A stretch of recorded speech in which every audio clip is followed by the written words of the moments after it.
My name is Emmy, and I'm going to be introducing you guys to our sharks and our rays and some of our cool tropical fish here at the park. Now, before that, I do want to tell you guys a little bit about where we get our water here at the park. So we are a landlocked facility, that meaning we are not directly connected to the ocean or to the bay. Instead, we get all of our water via a sea pump from directly across the street from the marina. Now, with that, it goes from Sea Lion Stadium all the way to our lagoons back here, up into our dolphin lagoons, into Dolphin Stadium. Now, all throughout our park today, especially on the lagoon side, beach side, you guys may have seen lots of these cool tropical fish. Now, those brightly blue colored fish are blue parrotfish. We also do have some rainbow parrotfish here at the park. If you guys see a long, slender fish, that is going to be a barracuda. We also do have some tarpon, mahara, a file fish. If you guys see a fish laying on its side, that is going to be a triple tail. They're actually just disguising themselves as a leaf. But also very large crustaceans throughout all of our lagoons that you guys are more than welcome to enter the water on the lagoon side beach, and the fish will come right up to you. They are extremely used to people, so it's a very cool experience that you guys can have here at the park today. But over on this side of our lagoon, we do have our southern stingrays. Now, you guys can more than welcome to go on that side and view them. Just make sure you are not stepping or reaching into the water. Now, all of those little ones that you guys are seeing come up right now are our pups. Now, we have about 35 rays here at the park, but we're not too sure about the exact number because there are lots of babies that were born recently.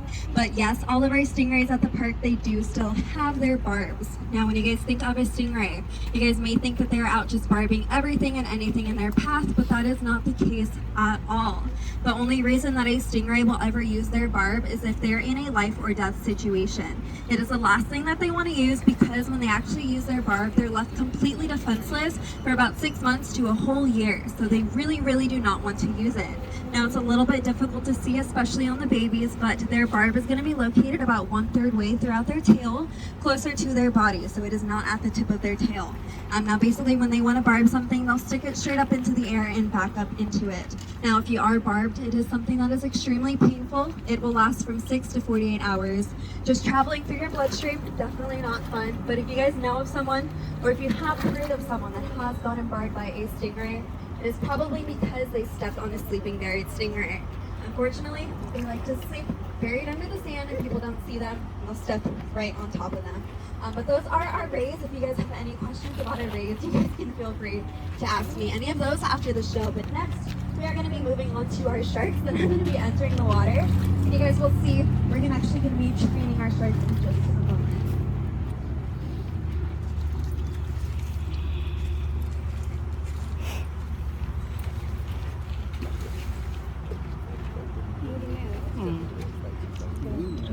Three.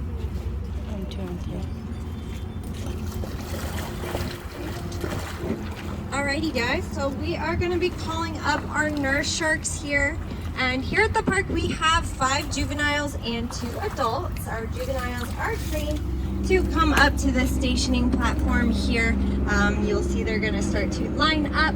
And currently we have Maria, Harvey, and Katya here. We are just waiting for Jose and Irma to make their way on up. But if you guys recognize those names, they are actually the names of the 2017 hurricanes that came through the Keys, and that is the year that we got our sharks, because these sharks were actually displaced from those hurricanes. They were found either caught in lobster traps or caught in areas of very poor water quality, so they were donated to us by local fishermen. Now, we are going to be reinforcing them for coming on over. And you guys are going to hear that loud suction and that popping noise. Now, that is actually how these guys get their names. So, nurse is similar to a nursing baby. How they eat is they open their mouth very quickly, creating a vacuum-like seal. They suck up that food, and then that popping noise comes from them closing their mouth. Now, we do training here at the park with our sharks as well, most of which revolves around husbandry. Something that we do here that is actually very important with our sharks is called a flipping behavior. And this is where we flip the sharks upside down, and we can actually get a good full body visual on them every single day. Now, this is important because we do want to make sure they are as healthy as possible, but also we just want them to be prepared in case they ever need any type of veterinary care. So in this upside down position, we can practice things such as an ultrasound, an x-ray, and even a blood draw. Now, you guys might be thinking, does that paralyze the sharks or put them in a paralyzed state? The answer to that is no. Nurse sharks, they have adapted to being bottom feeders. So if you'll notice, they can sit perfectly still and their gills are still going to pump. Most shark species, they do have to keep swimming at all times, even when they are asleep, in order for their gills to pump. But nurse sharks are unique because their gills have their own individualized muscles. Now, Emmy is going to be calling up our adult sharks as well. And our adult sharks are stationed up over here to my right in the open water just because they are too large to fit into the juvenile stationing area. Now our adult female, her name is Loretta. She is about 9 feet long. She is nearly in her 30s, but she is quite large if she decides to make her way on up. You'll see just how big of a size difference there is.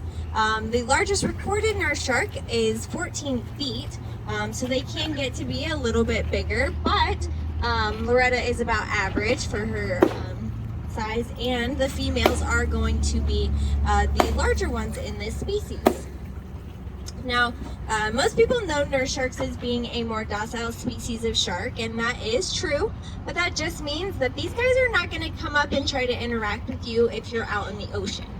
But they actually do contribute to a lot of shark bites that happen each year, and that is because people know them as being a nice shark, and they go up to them out in the ocean. So, these guys though, they do not see very well. Being bottom feeders, their eyes are very small because they live in dark conditions. But those whiskers hanging off the front of their face, they're called sensory barbels, and they help them to find all of their food. They are extremely sensitive to movement, and they're actually covered in taste buds, so they can kind of taste the world around them. But that being said, they're not going to know the difference if your hand is going by or a fish is going by. So for your safety, as well as the safety of our wild sharks, please be sure to keep a safe distance if you do see one out there. But that being said, most people are a bit wary about getting into the water down here because of creatures like our sharks and our rays. So if you guys did want to get into the water today and you didn't want to have to worry about either of them, you can actually go right next door to us here at Bob's Beach. We have all the same tropical fish swimming over on that side that you see swimming in the shallows here. And you guys are more than welcome to swim out deep or stand on the sand and feed the fish. Whatever interests you most, you're welcome to do that until 4 p.m. today. But that is going to be all that I have for you on our fish, shark, and ray feeding. If you have any questions, please feel free to ask. Otherwise, up next for you is going to be our crocodilian training. And to get there, just take this pathway back down. Stop when you see the large glass windows on your left-hand side. We'll be there shortly. Thanks, guys.